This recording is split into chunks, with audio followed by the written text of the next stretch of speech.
एक छोटे से गांव में दो बुजुर्ग महिलाएं मीरा और सुमन रहती थी। दोनों का कोई परिवार नहीं था और वे भीख मांगकर गुजारा करती थी। सुबह से रात तक जो कुछ मिलता उसी से उनका जीवन चलता था। एक भयंकर तूफान और बारिश में भीख मांगना लगभग असंभव हो गया। इस मौसम में हम क्या करेंगे? अच्छे दिनों में भी तो ज्यादा कुछ मिलता नहीं।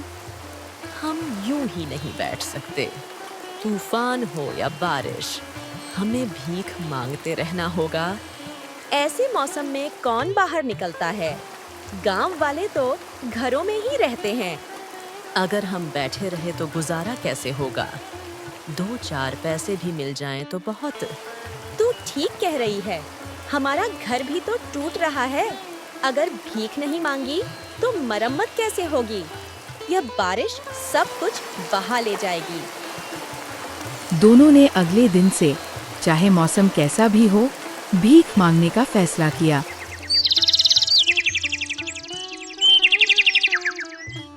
उसी रात भारी बारिश और तूफान ने मीरा और सुमन की रसोई को तहस-नहस कर दिया।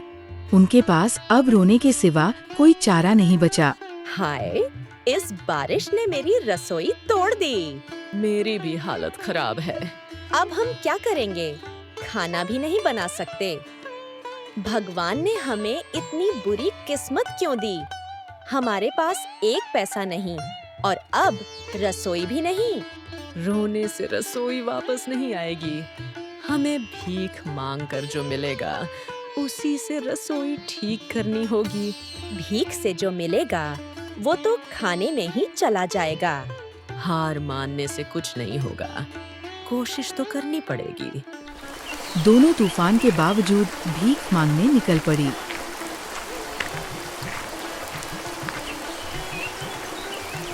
इधर रवि नाम का एक व्यक्ति शहर से काम के लिए गांव आया था, लेकिन तूफान के कारण वह फंस गया। उसके पास शहर लौटने के लिए पैसे नहीं थे। बाबू, आप नए लगते हैं। शहर से आए हैं। हम 2 दिन से भूखे हैं और हमारी रसोई टूट गई। थोड़ी मदद कीजिए। आप गलत समझ रही हैं।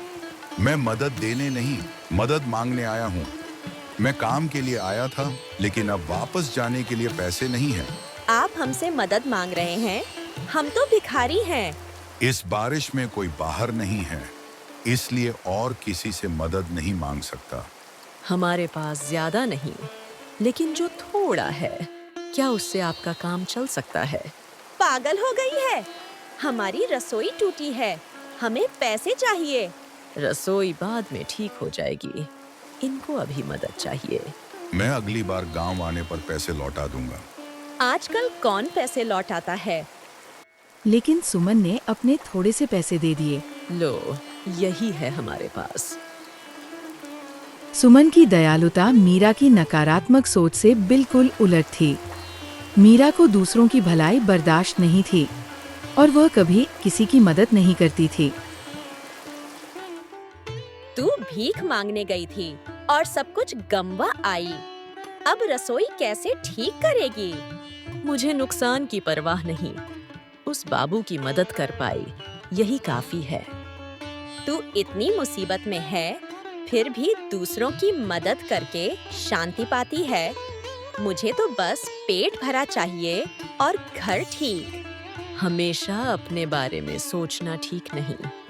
कभी दूसरों के लिए भी सोचना चाहिए। इससे सुकून मिलता है। तू बरसों से दूसरों की मदद कर रही है। कहाँ है तेरा इनाम? इनाम हर रोज नहीं मिलता, लेकिन कभी न कभी तो मिलता है। अगले दिन रवि लौटा।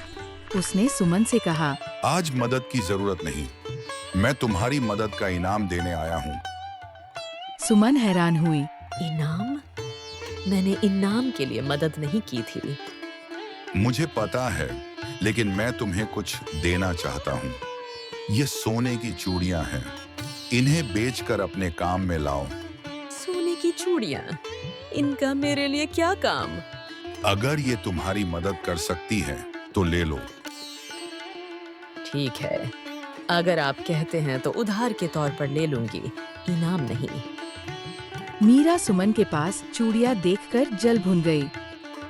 वह अपने पड़ोसियों अनिल और प्रिया के पास गई और बोली, एक शहर वाले बाबू ने मुझे सोने की चूड़ियां दी हैं, लेकिन मेरा कोई नहीं जो इन्हें बेचे। क्या तुम मदद कर सकते हो? दिखाओ, ये असली सोने की है। चिंता मत करो, तूफान थमने पर मैं इन्हें बेच दूंगा। प्रिया लालची और जलन से भरी अनिल से फुसफुसाई, तुमने इन्हें क्यों नहीं लिया? हम पैसा कमा सकते थे। मैंने उस बाबू की मदद नहीं की थी, तो चूड़ियां कैसे लेता?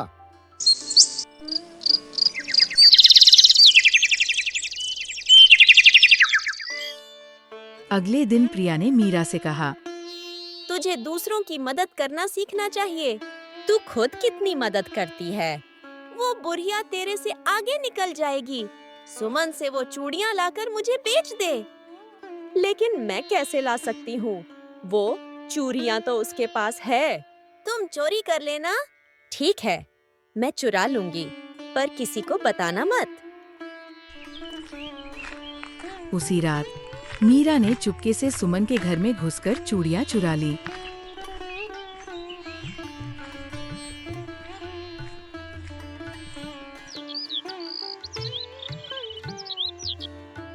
सुमन सुबह उठी तो रो पड़ी।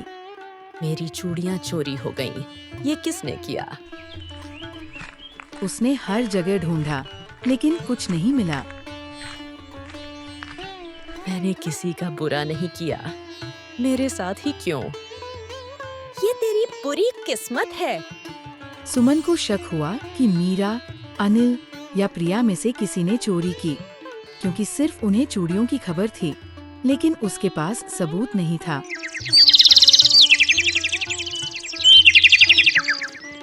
कुछ दिन बाद रवि लौटा। सुमन ने उसे चोरी की बात बताई। मुझे माफ करें, मैं आपका दिया इनाम संभाल नहीं सकी। चिंता मत करो, मैं तुम्हारी रसोई बनवा दूंगा। आप रहने दीजिए, आपने बहुत मदद की है मेरी, अब और नहीं। चूड़ियों की बात किन्हें पता थी? सिर्फ मीरा, अनिल और प्रिया को। चोर इन्हीं में से है। आजकल भरोसा कहाँ रहता है। मैं अगली बार चोर को पकड़वाऊंगा।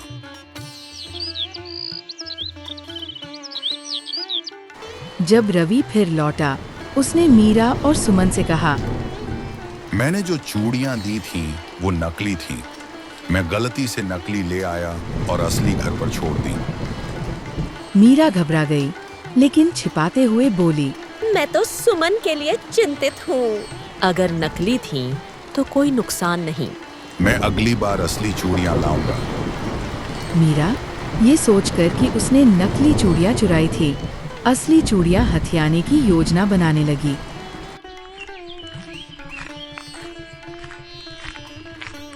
मीरा प्रिया के पास गई और चूड़ियां बेच दी, दावा करके कि वे असली है। प्रिया खुश होकर उन्हें खरीद लिया।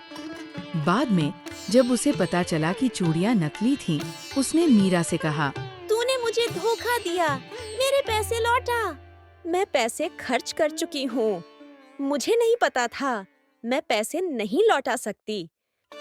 पैसे दे, वरना सबको बता दूंगी कि तूने चोरी की। इधर जब रवि आया, मीरा ने नकली चूड़ियां पैसे के बदले पेश की, दावा करके कि चोर ने लौटाई। मैं असली चूड़ियां सिर्फ सुमन को उसके सामने दूंगा। मीरा ने निराश होकर नकली चूड़ियां दे दी। रवि ने फिर सुमन की रसोई बनवाकर उसकी पुरानी मदद का एहसान चुकाया। मेरी रसोई भी ठीक करवा दो। मुझे भी बहुत दिक्कत का सामना करना पड़ता है। तुम इसके लायक नहीं हो। तुमने अपनी ही साथी को धोखा दिया। चूड़ियां असली थीं। मैंने चोर पकड़ने के लिए झूठ बोला था। मीरा, तूने चोरी की थी। मैंने तुझे बहन माना और तूने मेरे साथ ऐसा किया। मुझे माफ कर दो बहन, मुझे लालच और जलन हो गई थी। अगर मैं इस गांव का होता तुझे सजा देता, लेकिन अब इसे किस्मत पर छोड़ता हूँ। रहने दो साहिब, माफ कर दो इसको। जिसे शर्म नहीं, उसे सजा से भी फर्क नहीं पड़ता। रवि ने असली चूड़ियां सुमन को लौटाईं। इन्हें रख लीजिए, अब इसकी जरूरत नहीं। आपने मेरी रसोई भी ठीक करवा दी है। जरूरत पड़ी तो मांग लूंगी। मैंने गलत किया, अब कभी जलन नहीं करूंगी, सबकी मदद भी करूंगी। जब तक तेरी रसोई ठीक नहीं होती, मेरी रसोई इस्तेमाल कर। इस दुनिया में तू और मैं ही एक दूसरे के अपने हैं। अब सबकी मदद करूंगी और कभी धोखा नहीं दूंगी। देखना एक दिन मदद करने की शांति तू खुद समझेगी। इसके बाद मीरा और सुमन ने एक साथ भीख मांगी और जब भी मौका मिला दूसरों की मदद की। मीरा ने अपनी गलतियों से सबक लिया और फिर कभी जलन नहीं की। दोनों मिलजुल कर जीवन यापन करने लगी और उनके बीच एक नई एकता बन गई।